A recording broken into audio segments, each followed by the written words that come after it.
What's up, everybody?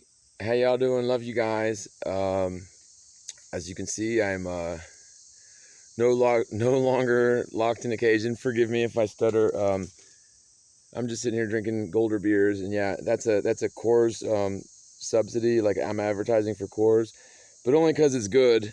Like, I'm not a prostitute. You know what I mean? So I'm not gonna say something's good that isn't. For like money. And even if it is good, I'm not going to say it for money. If it's good, I'll tell you it's good. And if it's not, it's not. Oh, it's not good when it flies down the tree. So anyway, I'm free, you guys. Hello. Sober as a judge, except for my golden beers here. So, wow, it's good to be out, you guys. And I will say that I missed y'all. And I'm sorry it took me a little while to bounce back. It's rough in there, man. Like, for anybody that's not been in there, you don't get it. And sure, you see like the inside of jails on TV, and they make the scenes cut real quick because it's a nasty place. So this whole thing has been a nothing burger, but of course the criminal justice system, and it's interesting that they call it that, right? Criminal justice system, because it is criminal, and so it's an injustice system, is whacked, man. So just a quick run through of how we wound up where we're at. Down in Florida it was after the 2017 August eclipse, like the Great American Backwards Ass Non-Ball Globe eclipse. It was right after that. Basically, I got caught with a Subutex strip and a couple Xanax bars in my pocket. And so, of course, that's a felony and a couple of misdemeanors. And so I went to jail. This was I guess 2018 or so, and when I went to jail, I had an out-of-state hold in North Carolina for criminal domestic violence. And of course, I'm not a violent person, I'm not a criminal, but since me and my wife got into a bit of an altercation, and the wrong people heard it and misunderstood what was going on, really, I got hit with another charge, which I beat that case, thank goodness. That's scrubbed. But so in Florida, I basically skipped felony probation because that's hard to do when you're addicted to substances. And, this isn't something that I normally tell everybody, y'all, but I'll just come clean. I've been an addict since before I was in the womb, and you can think on that or take with it what you may. But I never touched drugs except for pot and beer for many, many years, man. And, I was cool with that. People handed me a Percocet or whatever, I'd turn it down. When I tried it once, I'll try everything once. When I tried it once, it just made my nose itch, and I always thought pot got me a way better buzz. Anyway, so I'm getting sidetracked here. That's me drinking my golden beers. So anyway, so down in Florida, I got hit with that felony charge for the Subutex, which is to help you get off of opioids, but it's actually much, much worse, like a million times worse. And I still had that out-of-state hold. So when I got bonded out in Florida in 2018-ish, I got extradited from Florida to North Carolina. And it's about a 10-hour drive if you're, as the eagle flies. But of course, the criminal justice system and all its efficiency, we went from like Orlando up the Panhandle, then back here, and then up into Alabama, spent the night in Alabama, back to Florida, up to Georgia, spent the night in Georgia. It took 3 days to do a 10-hour drive. And the drivers of the extradite paddy wagons, they're pretty cool. And the dude told me dude's making like 15 grand a week to shuffle, quote unquote criminals around. Because, a felon and a criminal is definitely someone that has the wrong kind of pill in his pocket, right? Obviously. Or even the wrong kind of plant, right? So anyway, so extradited there. And my wife, Amina Paccio, came and got me when I finally got bonded out of, it was Spartanburg, South Carolina, not North Carolina, my bad. And we went back to Florida, and I wound up on felony probation in Florida. And that's a hard thing to do when you're broke and a drug addict, right? And, when I say drug addict, everybody always accuses me of being an intravenous IV user, which I have done. But that's not something I mess with. I've been under the so-called doctor's care to to get off of the natural plant poppy form of opioids that comes from Yah the Most High. So it's natural and it's good, as the book says. But of course, what's criminal about any drug or any substance or really anything that one might do is prohibition. If you prohibit a man from connecting with the Most High, he's going to do it anyway. And if you make that criminal and treat him like an animal for that, then woe unto you. Because there is balance in this place, and that if Yah is anything, if God is anything, he's balance, right? So anyway, so I skipped felony probation in Florida, went up to South Carolina, and that's when I wrecked my car, make a long story short. And I got hurt pretty bad, man. Like, it was totally an accident. I wasn't drinking. I guess I had pot or something in my system, because what happened was, when the car got wrecked, they took me and Amina to the hospital, and I was in Greenville Memorial Hospital for a couple of days, and it was actually really nice. They were feeding me Percocets and all, had me on a morphine drip, and in the ambulance they even gave me a fentanyl shot, which I don't normally do, but I could have died. I mean, I had cracked ribs, and I already have a bad back because of an accident back in 2014, but we're just rambling here. So anyway, they had me doped up, and they had these things like on the bottoms of my legs that was sort of like massaging my legs. So it was very peaceful. It was nice room. You could see out the window. This would have been in 2019 when this was occurring. And as I'm laying there, Mina actually came up from the morgue. She was totally naked with a toe tag on. And she found her way up to my room, in my hospital room, and was laying with me. And then about 12 hours later, state trooper came with handcuffs and basically did the whole legalese. Do you understand that I'm arresting you for DUI? They arrested me for DUI, which technically I wasn't even driving, to tell you the truth. And I didn't wreck the car, but that's what I got charged with. So, okay, we'll go ahead and say that. And I'm like, arrested me for what? And he said DUI, and I really wasn't drinking, but and when he said, do you understand? I'm like, yeah, I guess maybe I shouldn't have said that. I don't know. But anyway, so they put me in handcuffs, and the nurse on the way out actually threw another oxycodone at me on the way out. And so that was pretty cool, or whatever, right? So I went to, I guess it's Lawrence County Jail, South CAC, and they basically, figuratively speaking, dumped me out of the wheelchair directly down a set of stairs into the sick bay, where it's kind of like lockdown, but luckily there was another guy in there. So anyway, I got bonded out of there, and more or less, to make a long story short, skipped bond, bought a van, and was headed out to California. And the van's transmission went out, and so we were stuck in Kansas for a couple of years. And of course, I got arrested in Kansas again, because I'm a dangerous person, right? I'm a criminal, I'm a felon. So once you get in that system, it's kind of hard to get out. I mean, it is definitely, I would say it's a spiritual wickedness on high places sort of trap. But what happened in Kansas, what I was arrested for, basically more or less the crackers, they were questioning me, and they ran my name, seeing that I had these warrants. And then when they searched me, I had a Xanax bar in my pocket. I got bad nerves, man. I got hypertension. I've got pains, and and I'm not gonna lie, I've done heroin, but I don't do it anymore.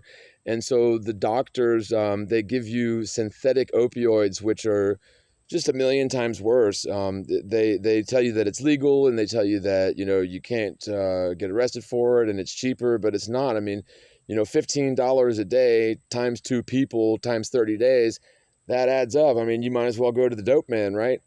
But I'm trying not to walk that path, and Yah does a lot for me, man. Like, the Most High blesses me. I'm not gonna lie. I'll stand up and brag on him. And one thing I know is, like, if you it doesn't matter like how bad of a person you think you are. If you stand up for what you know to be true and know to be right, in spite of the negative repercussions, the Most High will back you up. Like, he definitely does, and I'll attest to that. I can't prove it to you, but it's true. So anyway, so here, basically what happened was, so I've told you the whole story. So I skipped felony, quote unquote felony probation in Florida, went to South Carolina, skipped bond in South Carolina, and wound up stuck in Kansas. Carter charged in Kansas right as COVID was popping off. So I had the 2 out-of-state holds then, but they didn't want to extradite because of COVID, right? For whatever COVID is.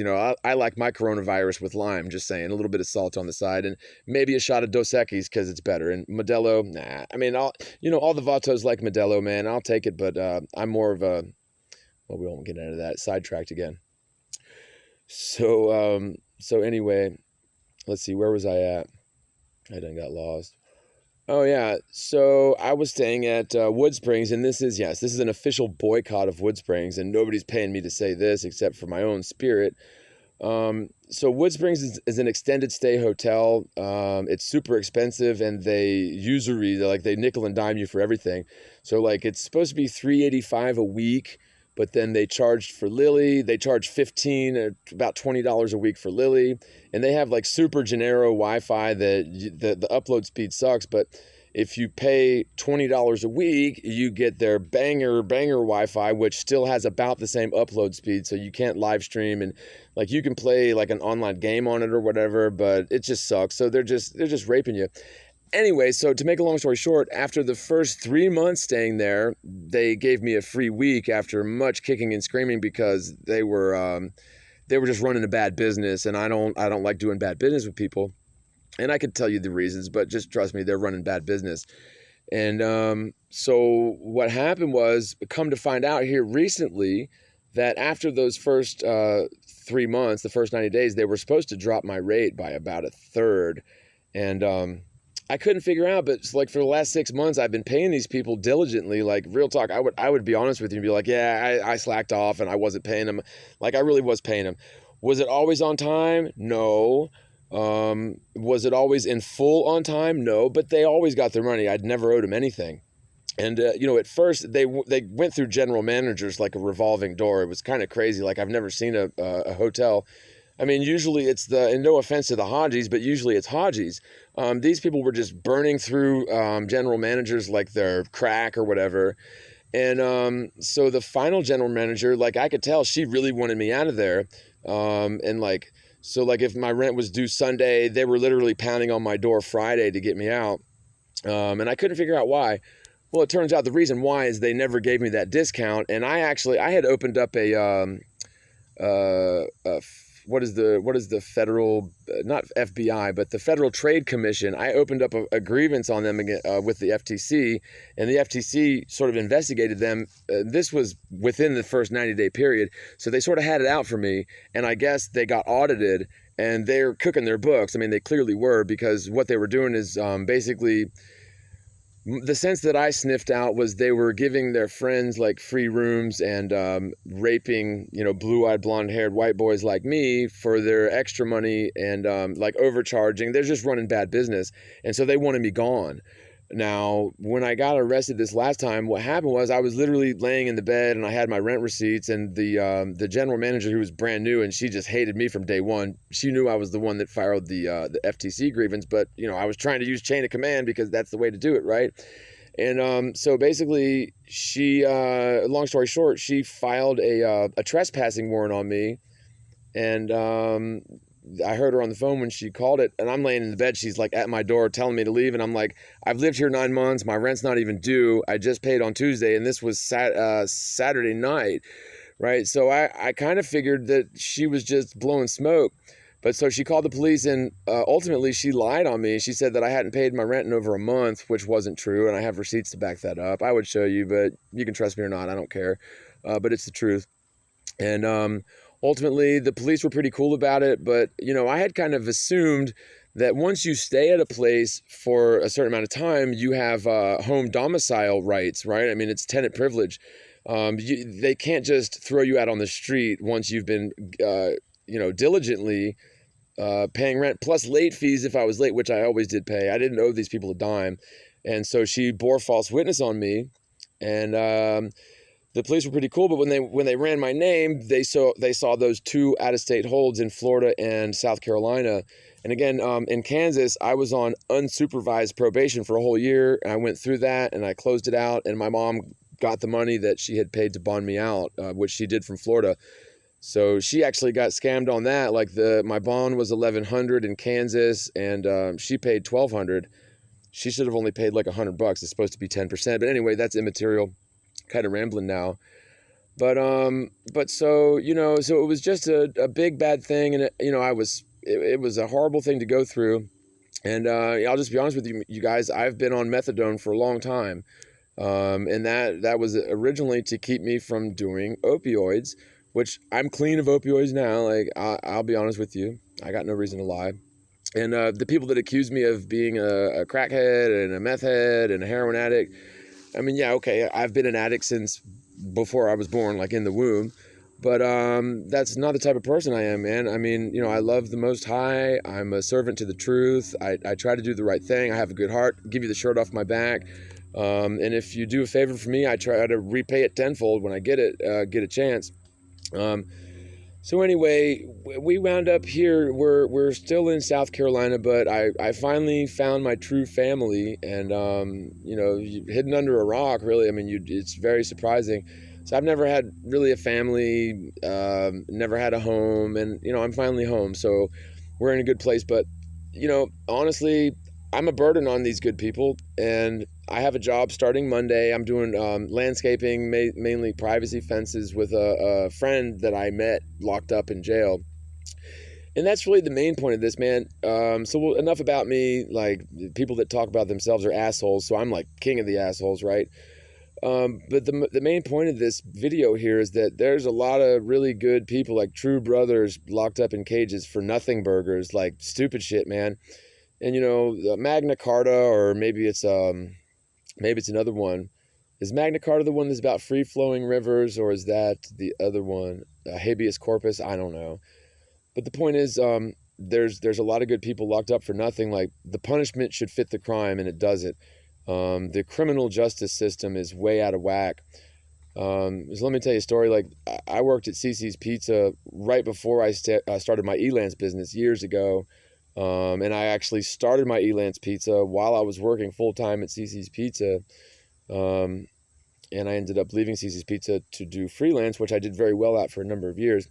But the point is they paid me minimum wage the whole year that I worked there. And I started out just making pizzas, but it went from that to I did prep, I did dish, I did bus, and point is I gave a shit about my job. Like, if there weren't enough pizzas on the rack or on the front buffet, like, I cared, and I would do whatever I could to make it happen, because if you're paying me for a job, then I'm diligently going to do that job, and I care about vows, and I care about agreements and contracts, right, for whatever reason.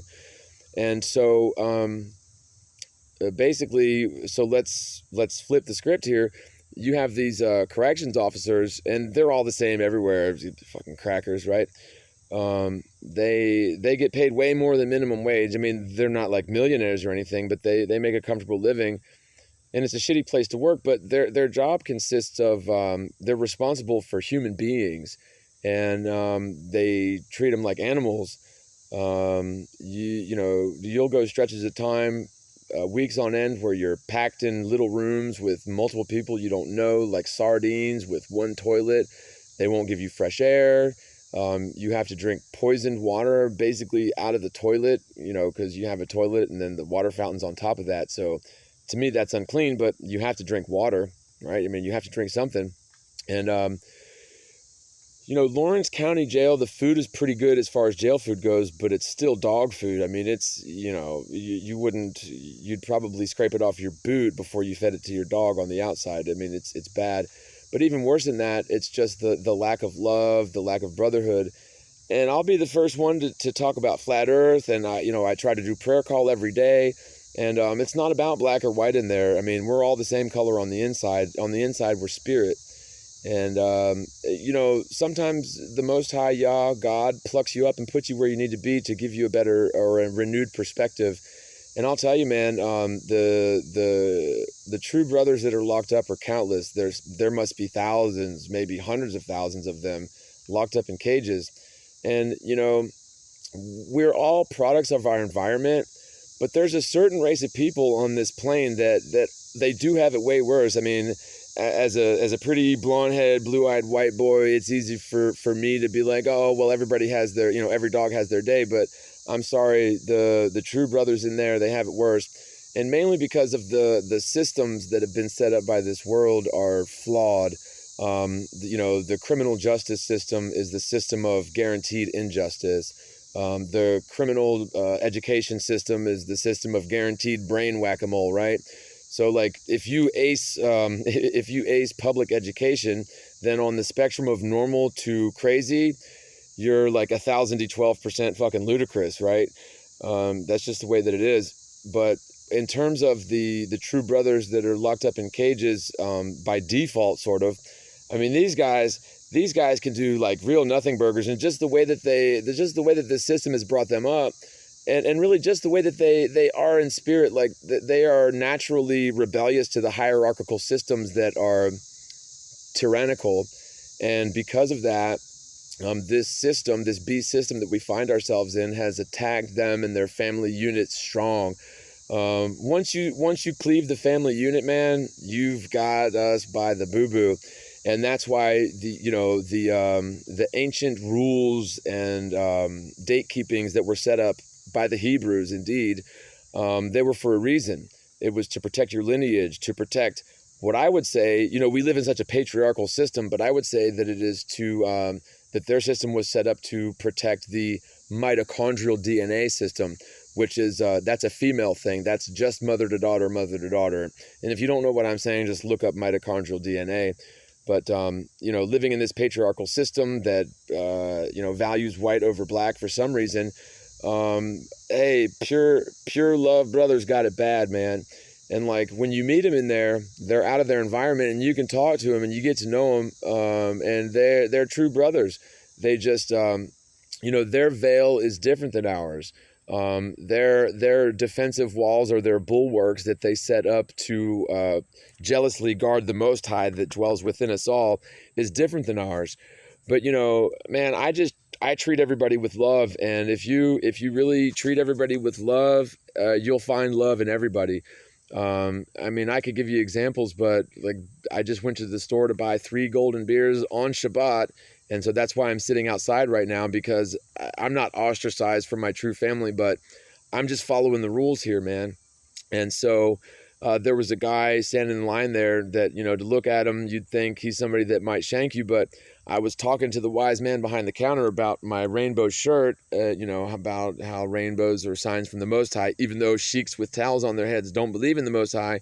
And this guy, black dude, he's like, you know about God, bro? And I said, yeah, I walk with the Most High. And we got to talking a little bit, and dude was in tears, man. I mean, there's true blue, like true brothers. It doesn't matter what their skin color is, but I find them more easily in black skins, black tunics of skin, honestly. For some reason, even though their bulwark is strong and their veils against this, or against the heart of others is strong, it's easily destroyed, that the barriers between us, because of the fact that they have retained one thing that is most important, or a couple things, and that is faith and loving kindness to their brothers. I mean, seriously, like these guys do anything for their brothers, and once you're in the pack, you're in the pack, man, and that's a valuable thing. And I come from a broken family too, so I get that, but enough about me. So the point of this video is just to say I was in the middle of work, literally sleeping, when I ended up getting the manager of the hotel lied on me. She bore false witness, and the police were going to let me just go to my car and leave. Although I thought I should have been evicted legally. I mean, there are such laws as that. And just because you run a hotel doesn't mean that you can skirt the system. Technically, if she didn't want to sign a criminal trespass warrant on me, the police would have given me time to get out. But ultimately, they basically said, you got to go now. And I'm like, okay, if you tell me I have to go now, I'm going to follow your authority, which, was given to you from the Most High, which is not even your authority, right? But I'll do it. And I went along with them, and then they ran my name, and that was that. So, I didn't do anything, but luckily, so, I spent a couple weeks in there, and I had to pay some money, but it's done. I've been running from that for a long time. this has prevented me from doing a lot of things, man. It's stupid, nothing burgers. And Florida still wants my ass too. But luckily, so what's happened is Florida's criminal justice system has been bogged down because of COVID. You know, when you set up these COVID rules and people can't attend court, I mean, you're signing bench warrants on everybody that, you know, and so they set up, you know, the video court or whatever. But so basically, Florida will extradite out, and they will extradite in if it's like criminal charges, but all it was for me is paperwork, right? So it's like felony probation. But what was my original felony? I had a couple pills in my pocket, more or less. The wrong kind of plant in my pocket is what it is. And this is stuff that's coming from doctors. So, you know, the whole thing is fucked, but Yah is good, man. Yah is there, and like if you just let him into your heart, and you give yourself over to the Most High, He'll work through you. But you got to stand up for what you know to be true, and I promise you, He won't let you down. A quick word about addiction, man. I read a book in there that I was surprised. If you can get your hands on it, get it. It's written by Russell Brand, you know, the comedian, and I never liked Russell Brand. I kind of hated him because he always he was an atheist, and I don't really jive with atheists. But what is that but a title? I mean, we are all truly spirit within. I mean, this skin is just flesh. It's a tunic for the spirit, and really it's a prison for the spirit. And really everybody's in the same boat. We're all of the same heart. So the book by Russell Brand is called Freedom from Our Addictions, or something to that effect. Rehab, Freedom from Our Addictions. And I read it while I was in there. And really the key lesson that I got from it, and there's a lot, and delivered with humor and articulation that's second to none. And I love the crap out of Russell Brand now. I really do. It's a great book. But what he said in there, and I agree, he's 100% right, is that addiction starts with pain, and you try to self-medicate. And the best medication for pain is connection. Connection to positive things. So Yah, the Most High, connection to family, connection to self, like know yourself. And this world has deceived us to the point where it's very hard to know yourself. This world has set up systems to cleave our families in two. This world has set up systems like NASA to sever our connection to the Most High. And so we, as spiritual beings of light, we thirst for connection. And when things that are natural of Yah, like pot, which thank God for Colorado and, you know, all the other states that have legalized it, because, I mean, when I was growing up, it was illegal everywhere. Like, you could really do time for having a couple pounds of plants that are good. It's good medicine. And, you know, honestly, I'm sorry, I don't distinguish between pot and poppy, to tell you the truth. And in fact, I would go so far as to say that the synthetic poppy is it's just a million times worse than the poppy. Now, I'm not doing any of it. Like I said, I've been on methadone for about a year, whatever, and I'm off of it now. I did 2 weeks in there, and it was bad. But, and I had every intention of going right back to it when I got out. But right before, the whole time I was in there, I was praying and petitioning the Most High to meet me halfway. Like, I can't carry this weight alone. And He's given me true family. He's given me home. He's given me beautiful trees and a new perspective. And so it's a beautiful thing. But so this is me begging for money, man. I'm a burden on my brothers here, and I don't want to be. And in fact, I'd really like to get a hotel and maybe spend the night in one. But if Yah wills it, man, that's the thing. So if you want to send cheddar, send cheddar. If not, then burn it in the fire for all I care. But for all you naysayers, and I'll leave comments open on this one, and I love you guys, man. But people that don't know me, don't talk about me. You don't know me for shit, man. I've met angels, and I don't care if you believe in angels or not. I've met angels that were homeless men. So I'll tell you a story. When I was a youngin', I lived in Central Florida, and for fun on the weekends, we'd go to Church Street, and I had a fake ID. When I was 16, I had a fake ID that said I was 22 and from Wisconsin, and the dude kind of looked like me, and I can bullshit, so I passed. I ended up doing time for possession of another's driver's license, 17 days back when I was a youngin' for possession of another's driver's license. So even that makes you a criminal, like having the wrong plastic card in your pocket makes you criminal, right? In this system.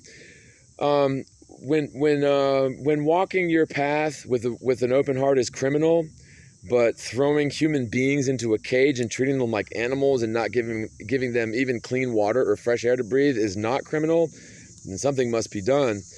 So anyway, the story I was going to tell you was when in church, we went to Church Street one time, and I was maybe 16, 17, and there was this homeless guy that was doing street magician stuff, and I had a shark watch that I wore all the time, and this guy, he was a homeless guy clearly, but he was also extremely wise. Like it was kind of breathtaking to find such wisdom, like such a diamond in the rough. But so anyway, he ended up doing some street magic, and at the end I was walking away, and the guy never even came close to me. Like I was far enough away where he never even touched me, certainly never touched me, and never came close to me. But he had gotten my watch off my wrist, and he had put another watch on my wrist. I don't know how he did it, but so I guess the point is, you'll find diamonds in the rough everywhere. Um, don't let the tunics of skin get in the way of spiritual connection, because that is the most important thing. As an addict, and even though I'm clean, and I traded the poppy for golden beer a long time ago. Like you kind of can't do both. Like I don't know, at least not me. And so now I've traded the poppy back for golden beer, and it feels great. My Isha, my beloved wife Amina, is still struggling with it, and I'll help her carry that cross as long as I can, because I've been there. And like anybody out there that needs help with addiction, I'll help you as best as I can. Just call me. Y'all got my number, man. Y'all know me. And when I'm in a position, when I receive my blessing, which is coming soon, anybody out there that's helped me, I'll pay you back at least tenfold. That's you, Daryl Davis. That's you, Peter Z. That's you. I mean, I could name y'all. I know you guys. I know y'all. I really do. And I love you guys. And I miss you guys. And I sang for you guys while I was locked up. And I heard you praying for me. And I love you. Here I am tearing up. There's tears of joy, though. And it's a chemical release. So it's a good thing. But anyway, so this has gone on 30 minutes. What I was saying was, so when I was laying in the bed and ended up getting arrested, you know me, I'm a dangerous criminal. I was right in the middle of some of what I thought was my best work. And of course, I'm biased, and all my work's my best work, because I try to let me quote Tupac here. When I write rhymes, I go blind and let the Lord do his thing, man. And I don't care if you don't like me saying the word Lord. You know what's my heart, brother. Anyway, I'm rambling here, and the golden beers are getting to me. But honestly, my cup runneth over. I'm not wanting for anything. And if nobody sends a dime, that's fine. I just don't want to be a burden on my brothers. And I would like to get a hotel, because I haven't slept in a bed for like a month. When you're inside there, man, like they make you sleep on a steel rod or whatever. It's not comfortable. And I've got a bad back. I was hit by a car in 2014. I had that car wreck in 2019. Like, I'm jacked up. I got nerve damage, sciatica. I got problems, man. And I need painkiller. But my painkiller now is golden beer. So if nobody sends a dime, I'll be fine. I don't need a hotel room. I want a hotel room for like a night. I have a place to stay, so it's not a permanent thing. Adnan, you know me, brother. No, we're fine. We really are fine. But what I want to do is, my main thing is I have to go get my ID. So yeah, so let me finish this up with this. So my ID expired a few years ago, but I was, skipping probation and skipping bond. And the last thing I want to do is go right up to the lion's den and present myself to federal officers, deputized, tenured federal officers saying, here I am, can I have my ID? While I've got pending warrants and out-of-state holds, right? And POV violations and stuff. So I've been running from that for like 5 years, and I don't have my ID. And the point of this is, I've been locked out of my Coinbase account. I know I have some Bitcoin. I do for sure. I don't know how much. I haven't been able to check it. I know I have some Ethereum wallet. I know I've got Litecoin and a few others. The 500 music coin or whatever that Zach Zabala gave to me, I can't get into those because I never even put that in Coinbase. So that's separate. So that's gone to y'all. Okay, fine. But in terms of the Bitcoin and stuff, I need my ID to get it back, and this is why. So Bitcoin suggested that I use their Authenticator app because it's going to make me so much more secure, right? So I put the Authenticator app on my phone and thought I was fine. Well, I went to get a new phone at some point later, and I transferred, the same carrier, same phone number from old phone to new phone. and I didn't transfer Authenticator app, right? And then eventually I threw away New Phone. And when I went to check Bitcoin at some point after, it could have been weeks, it could have been months, it's irrelevant, but I couldn't get into Bitcoin. So I'm like, oh yeah, that's right, Authenticator app. I forget the name of it, but it's some cheesy shit that Bitcoin uses. It's not like Bitcoin Authenticator app, it was something else. When I downloaded it and I knew my email address and password, and my phone number was the same, but because it wasn't the same phone, I got locked out of Bitcoin. And so I called him and I tried to authenticate, like verify ID with the questions they asked, but ultimately they wanted a valid ID. And when I went to do that, my ID that I had in my pocket was expired. So anyway, so long story short, I do need to make a trip up to North Carolina, at least to the border, because I've had North Carolina ID before, and it's pretty easy to get an ID if you've had one in that state before.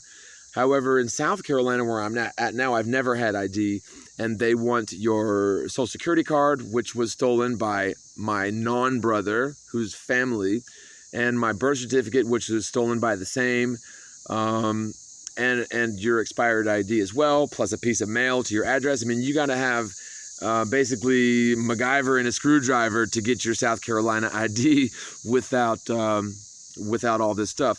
So what I'm going to try to do is go up to North Carolina, get in my Bitcoin, my Coinbase account, and start paying it back, man. It's time for a change, and the change is here. Praise be to the Most High.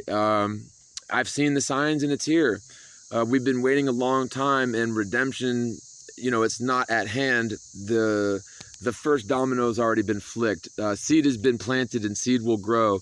True families everywhere. We just have to seek them out diligently, and don't turn people away just because of petty differences, whether it's blue or red, Republican or Democrat, black or white, Bud or Bud Light, golden beer or golden bear, whatever.